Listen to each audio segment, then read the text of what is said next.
Hello friends. Current affairs जून 2023। आज है 15 जून। क्या है हाइलाइट्स आज के? यहाँ पर देखेंगे हम स्पोर्ट्स वर्ल्ड से क्या है ट्रेंडिंग, क्या है मुकेश अंबानी की कंपनी रिलायंस क्यों फोर्ब्स के किस लिस्ट में जगह बना रही है, और साथ में हम जानेंगे ये 14 इयर्स ओल्ड चाइल्ड क्या क्यों यहाँ न्यूज में है अलॉन्ग विद एलोन मस्क। ये सारी बातों को हम समझेंगे और चलिए यहाँ देखते हैं पहला पॉइंट क्या आ रहा है। पहला न्यूज है यहाँ पे, who has become the youngest software developer in SpaceX. SpaceX वो कंपनी है जिसके मालिक है ये एलोन मस्क, और इसमें एक यंगेस्ट सॉफ्टवेयर डेवलपर बना है। और इस चार ऑप्शन में से क्या राइट आंसर है यह बताना है। राइट आंसर है डी, कैरेन काजी। देख लेते हैं टेकअवेज में क्या है। A teenager named Karen Kazi is in the news right now. Karen will join SpaceX Starlink engineering team as a software engineer. He has been offered this position after successfully passing the technically challenging fun interview. Karen has described SpaceX as the funniest company in the world. Great to say this. So next point आ रहा है यहाँ पे, what is the position of Reliance Industries Limited in the list of Forbes Global 2000 top companies of 2023 list? So यहाँ पे चार option है आपके, क्या रैंकिंग मिला है रिलायंस को। यहाँ राइट आंसर है A option, that is 45th rank इनको मिला है। और ये देखिए रैंकिंग कुछ इंडियन कंपनीज के यहाँ रैंकिंग है 45th टॉप 10 में से ये कुछ है यहाँ पे। 45th पोजीशन पर रिलायंस है जो इंडिया में नंबर 1 है। नंबर 2 पे है जो कि वर्ल्ड में नंबर 77 है, वो है SBI। थर्ड पोजीशन पे Indian company HDFC bank, and fourth पे ICICI बैंक। तो चार में से 3 तो बैंक ही है जो रूल कर रहा है फोर्ब्स के लिस्ट में। चलिए देख लेते हैं और takeaways. Reliance Industries drew top rank 45th for an Indian company in the Forbes 20th annual edition of Global 2000 list of the world's largest publicly listed companies. It has climbed 8 spots from the 2022 list, followed by State Bank of India with jumped 28 spots. So सभी ने अपना position और grow किया है from the 2022 list rank. Now, US largest bank JP Morgan with an asset of 3.74 trillion oof, took top position in the global 2000 list, led by improved revenue growth and deposits.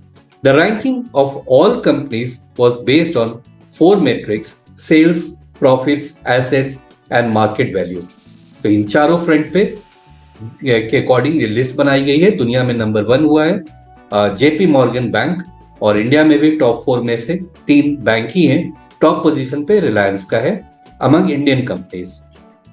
Now यहाँ आ रहा है कि what is the percentage projected GDP growth rate of India in the fiscal year 2023-24 according to RBI in its recent monetary policy.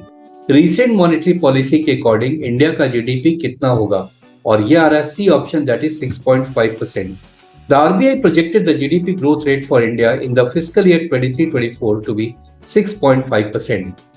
अगला point आ रहा है, public sector bank in India have achieved a significant milestone in the financial year ended March 23 with their cumulative profit crossing the rupees 1 lakh crore mark. Which public sector bank reported the highest net profit growth in percentage terms in financial year 2023? Percentage term में सबसे बड़ा growth किस bank का हुआ है चार option में, और राइट आंसर है इसका B option, that is bank of Maharashtra. It is not the overall growth but percentage wise तो ये 100% से भी ज्यादा इसमें ग्रोथ हुआ है, और वो हुआ है बैंक ऑफ महाराष्ट्र में। According to the financial result analysis, Bank of Maharashtra recorded the highest net profit growth of 126% to rupees 2602 crore in financial year 2023. बहुत बड़ा ग्रोथ है ये। अब आ रहा है यहाँ पे, which ministry is responsible for implementing मेरी लाइफ मेरा स्वच्छ शहर। मेरी लाइफ मेरा स्वच्छ शहर, ये कैंपेन कौन सा मिनिस्ट्री चलाता है? चार ऑप्शन है यहाँ पे दिए हुए आपके। राइट आंसर है ministry of housing and urban affairs. Takeaways देखते हैं। The Meri life Mera Swachh Shahar campaign is implemented under the auspices of ministry of housing and urban affairs. Next, important point है यहाँ, अटल भूजल योजना, अटल भूजल योजना which was seen in news is implemented by which union ministry? और यहाँ पे 4 मिनिस्ट्री के नाम है, यहाँ पे ministry of rural development, ministry of Jal शक्ति, ministry of commerce industry, ministry of urban affairs. और राइट आंसर है इसका B option, ministry of Jal शक्ति। टेक अवेज है यहाँ, द अटल भूजल योजना is a central sector water conservation scheme, water conservation scheme है ये, right, will continue for an additional 2 years beyond its original 2025 end date। ये न्यूज में इसलिए है कि 2 साल और इसको एक्सटेंड कर दिया गया, बढ़ा दिया गया। पहले इसका एंड डेट था 2025, अब ये 2 साल बढ़ के 2027 हो गया। It is implemented by ministry of Jal Shakti. The major objective of scheme is to improve the management of ground water resources in select water stressed areas in identified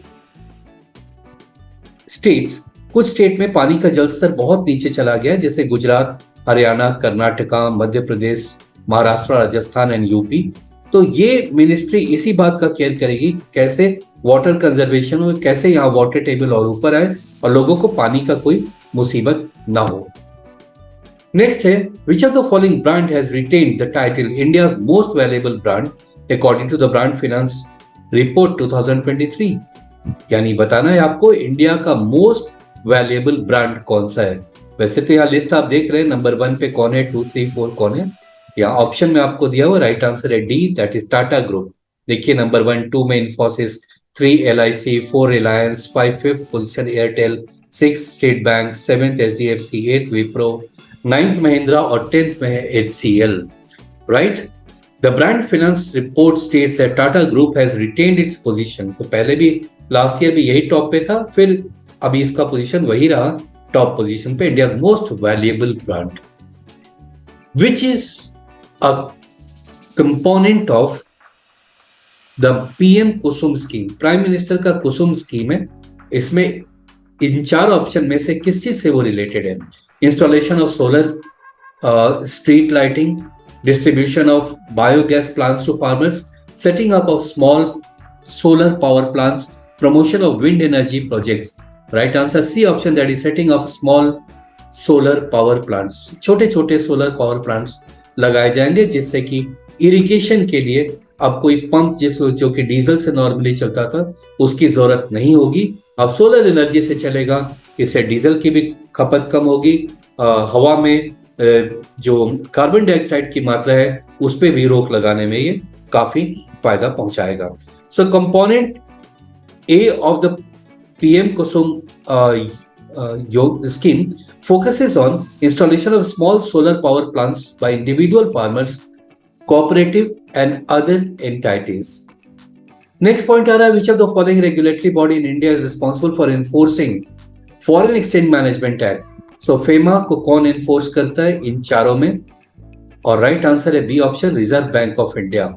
Reserve Bank of India is a regulatory body responsible for enforcing FEMA and ensuring compliance with its provisions. Next point है, what is the percentage of repo rate announced by RBI in June 2023 monetary policy meeting? और recent monetary policy meeting में क्या decide हुआ repo rate रखने के लिए? 4 option है यहाँ और राइट आंसर है C option, that is 6.5%. RBI monetary policy meeting is held for June 2023. The RBI declared its second instance of maintaining the interest rates at the same level. तो पहले भी 6.5% ही था लास्ट मीटिंग में, अभी फिर वही है। ये भी याद रखेंगे आरबीआई के गवर्नर कौन है, तो वो है शक्तिकांत दास, और इन्होंने ही अभी ये डिसाइड किया। देखिए शक्तिकांत दास कांत जी का फोटो भी आप देख लीजिए, पहचान लेना चाहिए, जरूरी है आपके लिए। अब पहुंच गए हम लास्ट पॉइंट पे, which city in North East India recently became the location of sub office of Reserve bank of India? और राइट आंसर है इसका C option, that is Kohima, Nagaland का कैपिटल। वहां पे रिजर्व बैंक ऑफ इंडिया का एक और ऑफिस, सब ऑफिस खुलने जा रहा है। तो ये थे आज के सारे इंपॉर्टेंट पॉइंट्स। अब यहाँ टेकअवेज भी देख ले। RBI recently opened a sub office in Kohima, the capital of Nagaland, to expand its presence in North East. जी हाँ, ये थे आज के इंपॉर्टेंट न्यूज। सारे national international books, author, sports and trending थे, और मुकेश भाई ने तो पहुंचा दिया रिलायंस को काफी ऊपर रैंक पे। वैसे ही स्टेट बैंक भी ऊपर आ गया है। तो ये थे important news. Thank you so much for watching.